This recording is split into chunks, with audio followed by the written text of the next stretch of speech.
Tous les jours aux alentours de 7h35, des invités se succèdent à vos côtés. Béatrice Aurélie, aujourd'hui, il s'agit du directeur général de l'Hospice général, Christophe Giraud. Bonjour Christophe Giraud. Bonjour. Merci d'être sur Radio Lac ce matin. Une semaine véritablement que Genève accueille ces réfugiés ukrainiens. Combien sont-ils à Genève et comment se déroule cet accueil ? Très difficile de dire combien ils sont exactement, puisqu'ils ont liberté de circulation dans l'espace Schengen. Donc il y en a qui arrivent via les centres fédéraux administratifs où ils s'enregistrent et qui sont ensuite attribués pour 6% d'entre eux à Genève. Ça représente à peu près 400 personnes aujourd'hui. Ceux qui ensuite viennent directement s'enregistrer à l'Hospice général, nous en avons enregistré à peu près une centaine. Puis ceux qui vont directement dans leur famille ou dans leur famille d'accueil ou dans leur famille propre. Ce qui fait qu'on a à peu près aujourd'hui 3/4 des personnes attribuées à Genève avec un permis S que nous n'avons pas encore vu, plus toutes celles et ceux qui arrivent par leur propre moyen. Donc c'est très difficile de dire combien il y en a. Donc il y a 3/4 des personnes qui pourraient passer au travers de votre radar, c'est ce que vous voulez nous dire ? Alors qui n'arrivent pas directement chez nous, ils arrivent chez leur famille d'accueil, mais évidemment nous faisons des appels à toutes les familles, et je profite pour en faire un,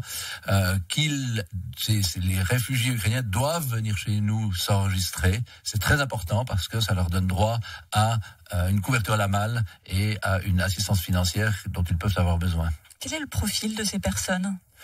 Ce sont des femmes et des enfants, pour l'immense majorité, quelques hommes âgés, mais l'immense majorité sont des femmes et des enfants.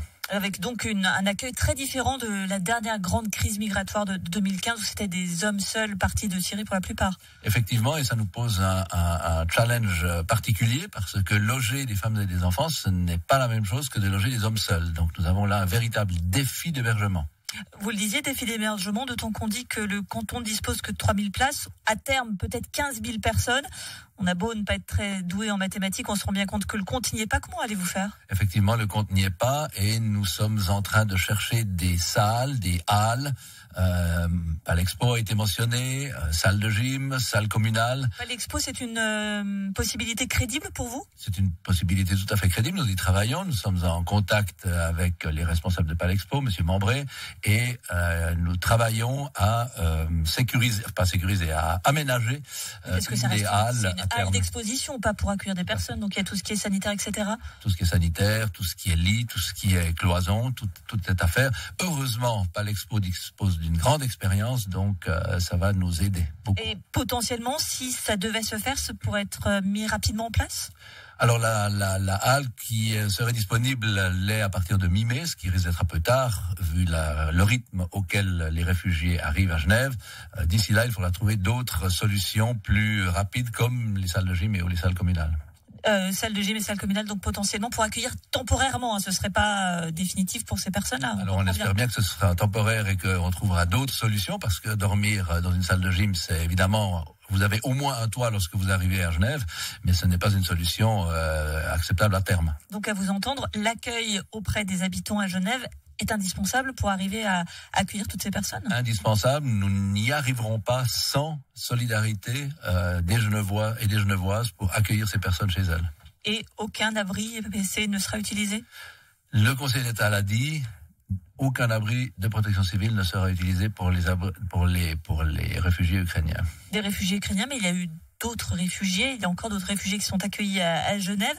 Des résidents du centre d'hébergement collectif de Rigaud ont reçu l'ordre de déménager au début de la semaine dernière. On pousse les anciens réfugiés pour faire de la place aux nouveaux. C'est compliqué tout ça.